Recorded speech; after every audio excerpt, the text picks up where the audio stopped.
countrymen, just to give you the current situation. I am about to land sa Hague. Galing ako Dubai. Stopover for it's a long haul, it's a long flight. Okay ako. Do not worry. And I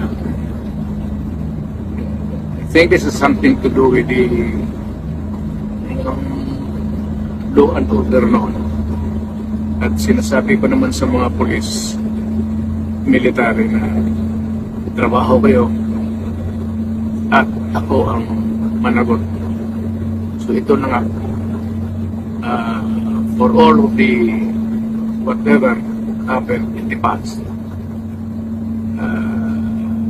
ako na yung